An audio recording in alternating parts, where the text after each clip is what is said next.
Hey goats, welcome to another video. Thank you for being here and taking an interest. This is Godric, and right now, we're going to talk about tips on artifact building, what artifacts to level up, prioritize, and everything in between. And just like before, our aim here is to guide and teach you to let you decide for yourself so that in the future, you'll know which specific pieces to keep or to sacrifice. So you can also visit my other videos, Guide to Building Characters and Stat Balancing. There's also a video about rest and efficiency, and there are general tips about building your characters there. So this time we're going to focus on artifacts. So after you've farmed your artifacts, there's always a question of which artifact to level up. Is this worth leveling? Is this good, or is this decent enough? So these can be affected by sniffing a lot of copium, right? So once again, this is Godric, and this time let's talk about artifact building.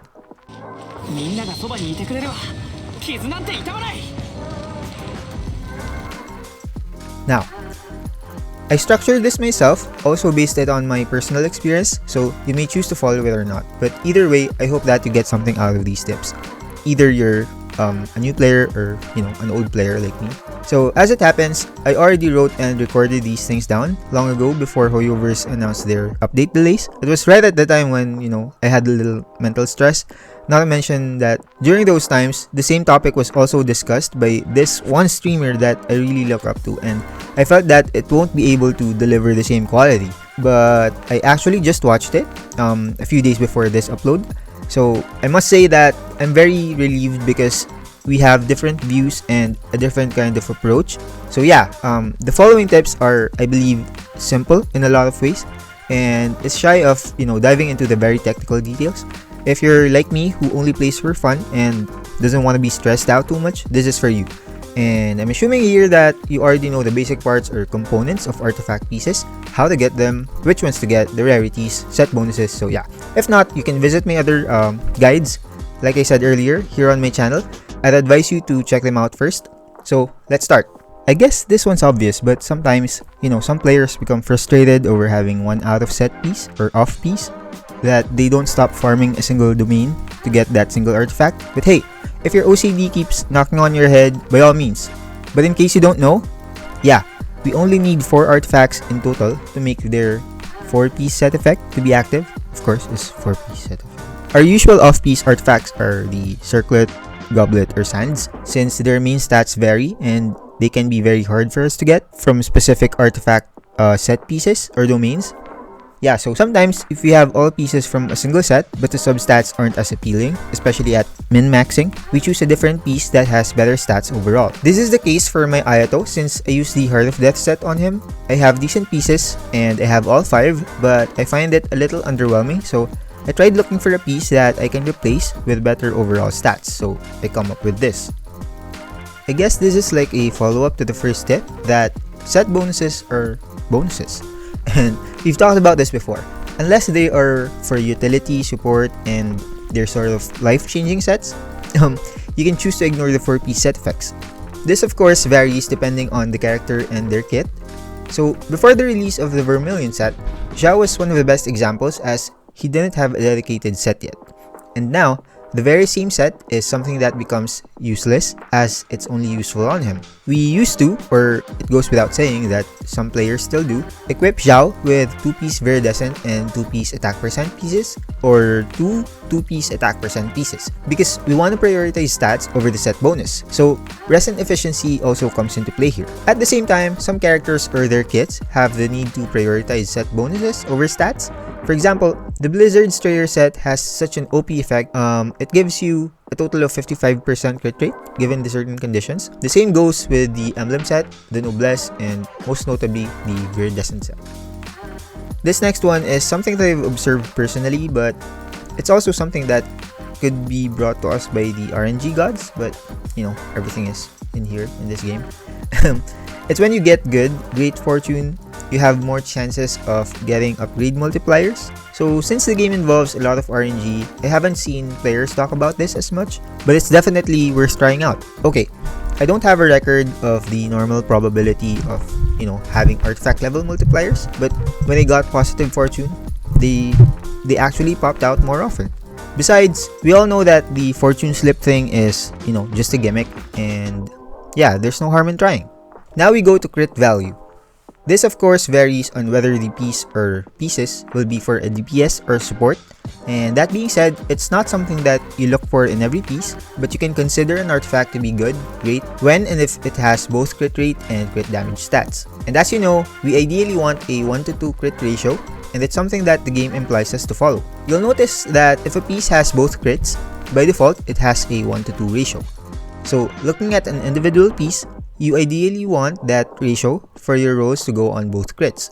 But of course, in some cases, you'll encounter rolls going on crit rate only or on crit damage only, so it's why you go balance these stats out with your other pieces. So first off, we need to understand that crit value is something we can consider to be subjective if the character is a DPS or not. So in essence, our overall stats need or prefer a 1:2 crit rate to crit damage ratio. In individual pieces, if you're lucky, you can find both of these stats. So crit value is crit rate times 2 plus the crit damage. So that's if you want to get the actual numerical crit value. Now, ideally, we keep saying it, that's what you want for your pieces. And of course, we know that we can't always be lucky and have those, right? So as you start your farming, I also keep saying this in my past videos, crit value or whatever set pieces, if you're still early on in the game, you don't have to stress yourself out. You can use what you have, even if it's temporary. Another factor I personally consider for pieces is if their main stat match the set bonus.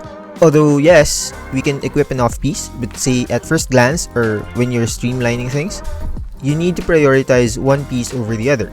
Let's give an example. Say, we get a defense percent sands from a Glad, Shimenawa, Vermilion, or Echoes, which we know are 2-piece percent attack pieces.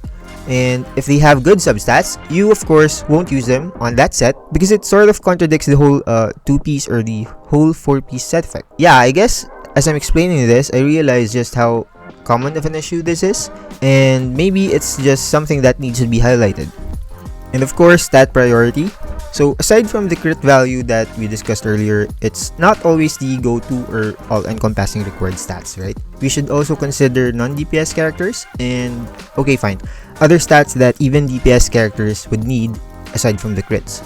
Because I think we glorified crit stats so much that we began to ignore other stats that are also important, if not equally as important.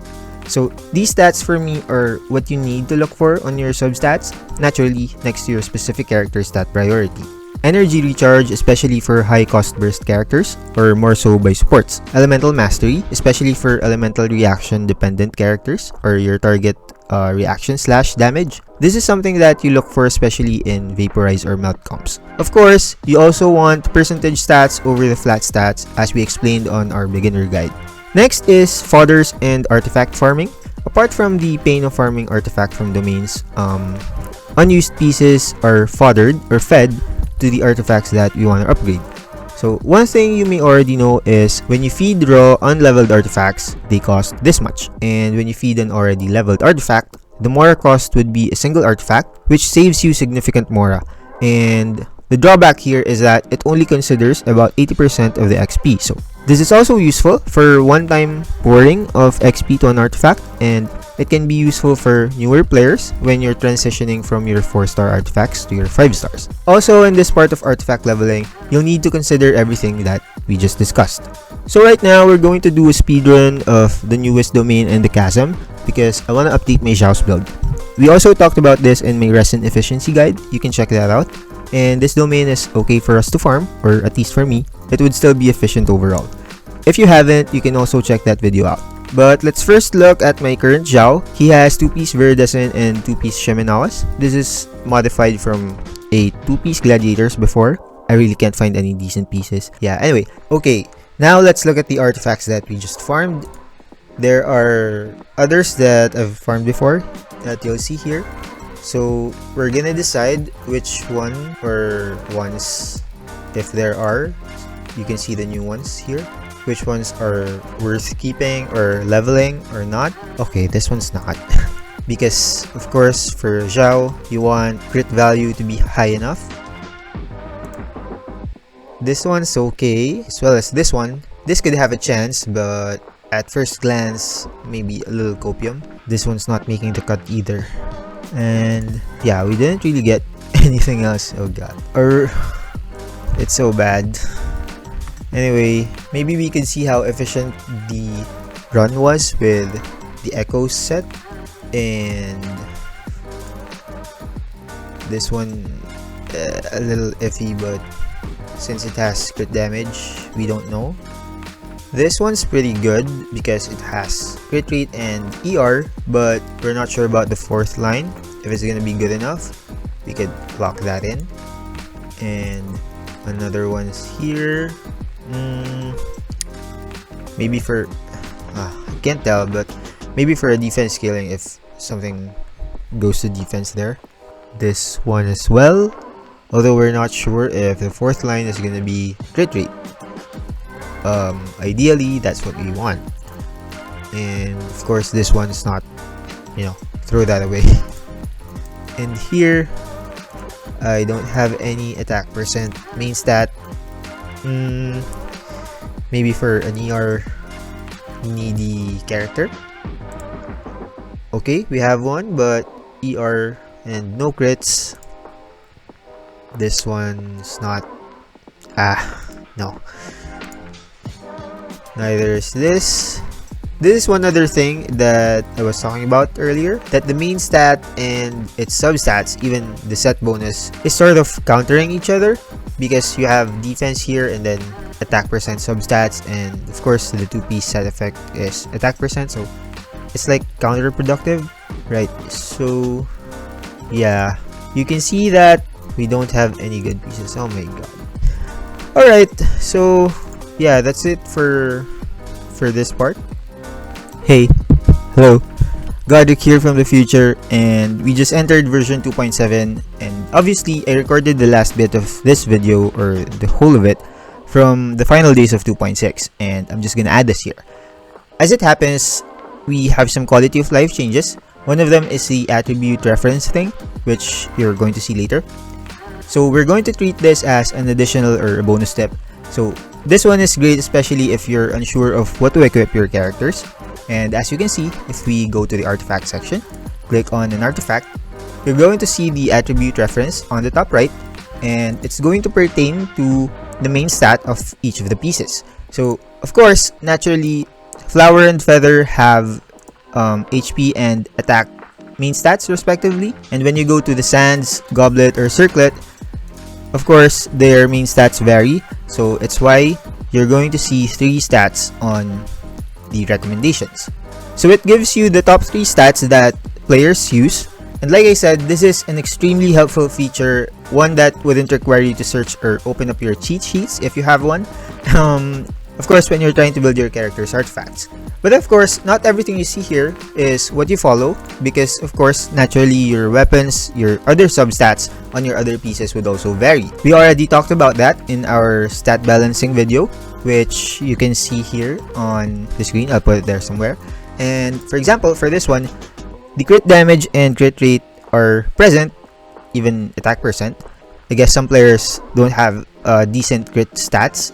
So of course, if you're using a crit rate weapon, you'll use a crit damage circlet, and vice versa, right? So you can do that on your own this time. So alright, there you go. I hope I was able to help you out in determining which artifacts are good, worthy of leveling, keeping, or feeding to your others. Yeah, so if you think this video is helpful, please like it, share it to your friends. It would really help me out in giving you more guides like this. Also, please let me know which tip you think was the most helpful, or the one that helped you out. And if not, that's alright.